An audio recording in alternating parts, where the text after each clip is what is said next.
H.G. Wells. In the Fourth Year. Narrated by Carl Mason. Preface. In the latter half of 1914, a few of us were writing that this war was a war of ideas. A phrase, the war to end war, got into circulation. Amidst much skeptical comment, it was a phrase powerful enough to sway many men, essentially pacifists, towards taking an active part in the war against German imperialism. But it was a phrase whose chief content was its aspiration. People were already writing in those early days of disarmament and of the abolition of the armament industry throughout the world.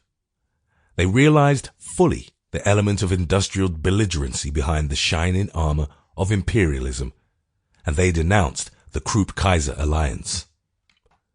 But against such writing and such thought we had to count, in those days, great and powerful realities.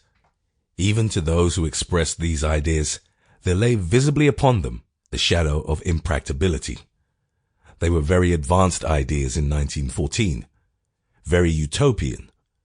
Against them was an unbroken mass of mental habit and public tradition.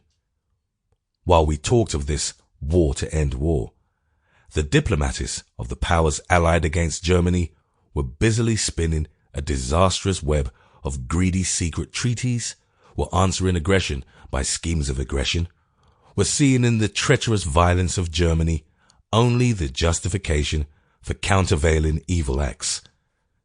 To them, it was only another war for ascendancy.